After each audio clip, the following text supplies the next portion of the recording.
आजको हाम्रो हाइकिङ गन्तव्य चाहिँ काठमाडौँको नजिक करिब 2285 मिटर अल्टिट्युडमा रहेको चम्पादेवी मन्दिरसम्मको हुनेछ। चम्पादेवी मन्दिर पुग्नको लागि चाहिँ बल्खुबाट हामीले चोबारको डाँडा हुँदै त्यहाँबाट टौदह हुँदै करिब आधा घन्टाको गाडीको यात्रा गरेपछि हामी हात्तीवन रिसोर्टसम्म पुग्छौँ। करिब यसको डिस्टेन्स करिब 14 किलोमिटर जति छ। पब्लिक भेहिकलमा जाने हो भने चाहिँ शिव पेट्रोल पम्पसम्म गाडीमा गएर त्यसपछि चाहिँ सिधै ठाडै उकालो पनि राख्न सकिन्छ। त्यहाँ पुगेपछि हामीले पैदल यात्रा गर्नुपर्ने हुन्छ। करिब 1-1.5 घन्टाको ठाडो तेस्रो पैदल यात्रा गरेपछि हामी गन्तव्यसम्म पुग्न सक्छौँ।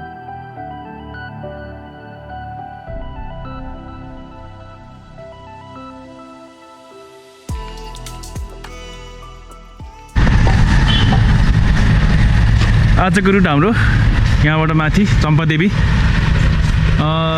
अस्तिकै टिम छ हामीसँग।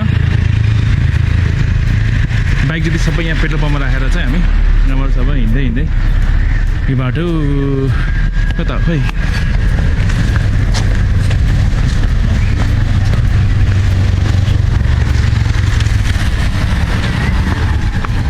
यहाँबाट हाइटमा जाँदैछ हामी। एउटा टाढा साथीहरू त्यहाँ पानी लिन बसेको छ। यहाँबाट हामी उकालो राख्दैछौँ। अब उहाँहरू आउँदै हुनुहुन्छ।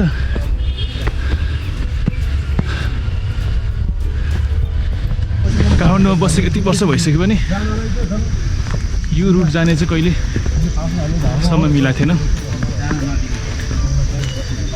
आइल्यान्ड पुग्यो, किलिचो ताल पुग्यो, तर काठमाडौँको चम्पादेवीसम्म चाहिँ पुगेको थिएन। हाम्रो सबैजना पुरानै ग्याङ हो, एकजना थपिनु भएको छ उहाँ।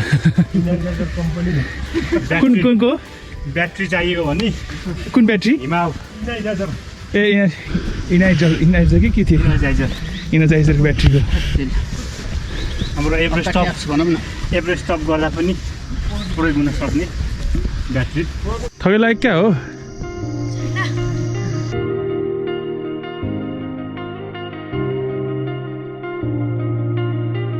अहिले चाहिँ हामी यहाँ हात्तीवन रिसोर्ट आइपुग्यो। युजली मान्छेहरू चाहिँ यहाँसम्म गाडीमा अथवा बाइकमा आएर यहाँबाट हिँड्दै जान्छन्। हामी चाहिँ तलैबाट हिँड्दै आएको, वार्मअप पनि भयो। यो हात्तीवन रिसोर्ट हामी यहाँबाट सर यो बाटो हाम्रो विनु दाइ राईकोको। मैले आज लुगा पनि राईकोको राखेको छु। युजली सबै राईकोको लगाएको छु, माथि पनि राईकोबाट हो लिएको। हाम्रो आज सेकेन्ड डे सेकेन्ड ट्रिप। यो चाहिँ सेकेन्ड विक हो, दोस्रो। यसरी चाहिँ हामी अब हाम्रो दोस्रो पुस्ता पनि छ, दोस्रो पुस्ता पनि छ यहाँ। पछिकोले फेरि हामीलाई गाइड गर्छ। यसै गरी अब टाइम मिलेसम्म चाहिँ हामी ठाउँ घुम्छौँ नेपालको। काठमाडौँको अहिले काठमाडौँ वरिपरि घुमिरहेछौँ। मौका मिल्यो नि अब नेपालको यति धेरै राम्रो ठाउँ छ काठमाडौँको वरिपरि नै। कुनै पनि नेपालीहरूले चाहिँ मिस गर्नु नहुने ठाउँ। मान्छेहरू यत्तिकै भौतेर हुन्छ के गर्ने कसो गर्ने भनेर पब्जी खेल्ने तास खेल्ने भन्दा बरु चाहिँ यसरी डे हाइक निस्कनु भयो भने त्यही त माइन्ड फ्रेस हुन्छ होइन, डिप्रेसन हुन्न। कति उकालो चढ्दै यहाँ पानी पर्न थालिसक्यो। सबैजना आफ्नो व्यवस्था गरिरहेछ।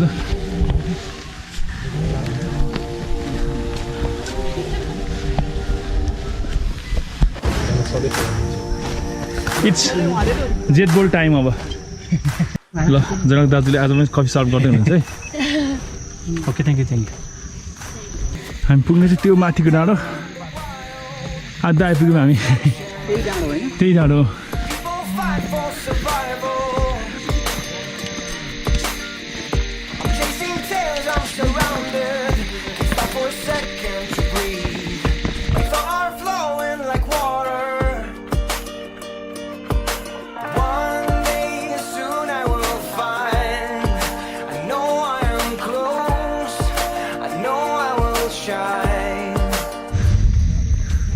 हात्तीवन रिसोर्ट नेक्स्ट चम्पादेवी देउराली बेसार कि हो बेसार हात्तीबन्दी department of tourism.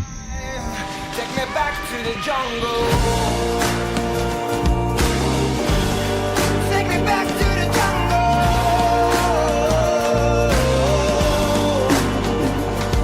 Hey. Take me back to the jungle.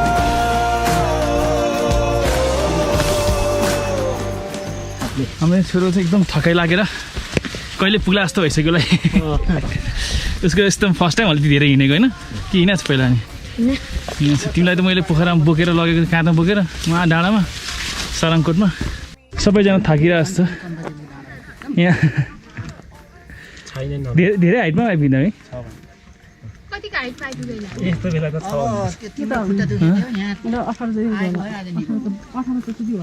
18 सय पुग्यो कि हो अहिले छैन 17 जति होला यो हामी खुड्किलो हामी सर माथि यो ढाडसम्म जान्छौँ ठाडै उकालो छ यहाँबाट पनि दिदी चाहिँ राईको ब्रान्ड एम्बेसडर निर्माना पनि प्लस ए निर्माना पनि उकालो खुड्किलो छ 4 घन्टाको ट्रेकपछि हाइकिङपछि बल्ल बल्ल यो ठाउँ आइपुग्यो चम्पादेवी मन्दिर यही त होला हजुर मन्दिर चाहिँ यो चम्पादेवीको हजुर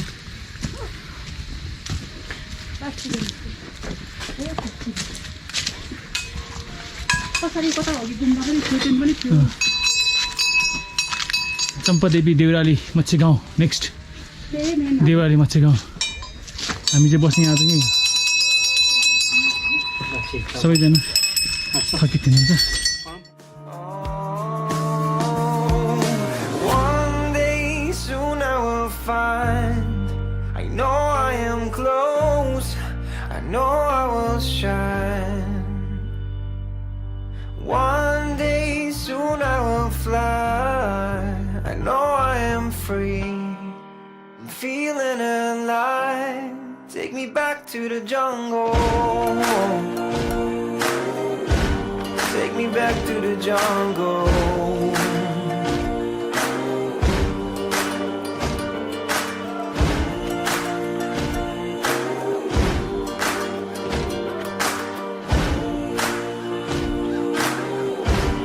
Take me back to the jungle.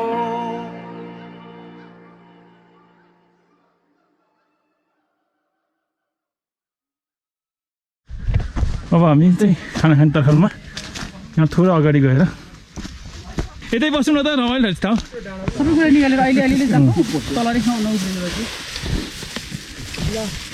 सबैजनाले आफूले बनाएको खानाहरू डिस्प्ले भइरहेको छ डिस्प्ले ए घाम लाग्यो क्या विधि घमाइलो चम्पा देवी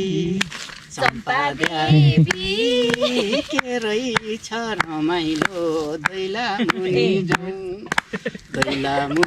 जाउँ भन्देऊ न निष्ठुरी तिमी कहाँ छौ दैला मुनि जाउँ भन्देऊ न निष्ठुरी तिमी कहाँ छौ 3 बजे हामी खानापिना सबै सक्यो अब यहाँबाट अब हामी रिटर्न ब्याक फर्किने बेला चाहिँ मजाले घाम लागेछ यहाँबाट मजाले देख्न सकिन्छ हामीले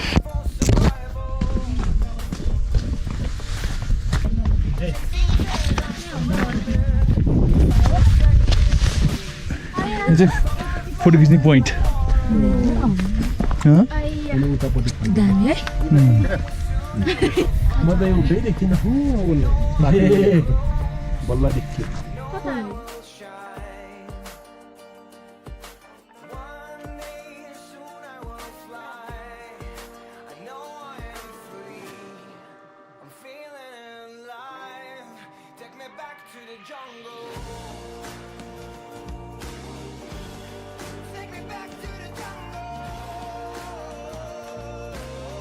यो झाडी चाहिँ खतरा झाडी रहेछ कि है एकदम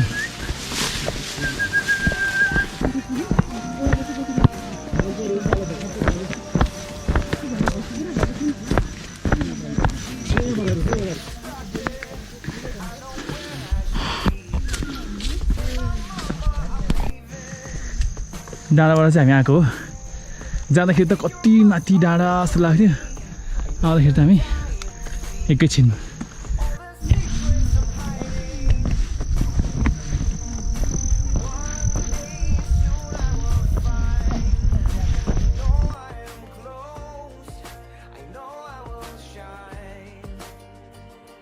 दुई बजी 3 बजी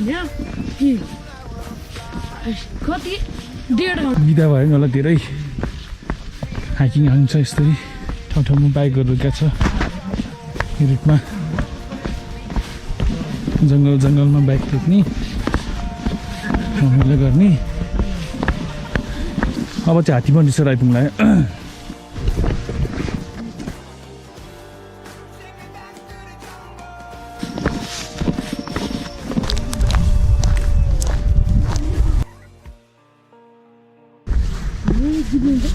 यो नि ढलेको थियो बिहान सब ढालेको थियो यिनीहरू यो त ढल तपाईँ त जानुहुन्छ त सिधै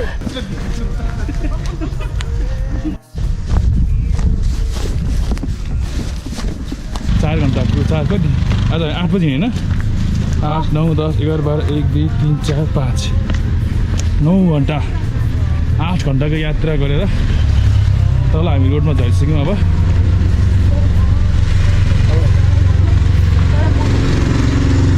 यहाँबाट बाइक राखेको ठाउँमा पेट्रोल पम्पमा गएर बाइक लिएर हामी अब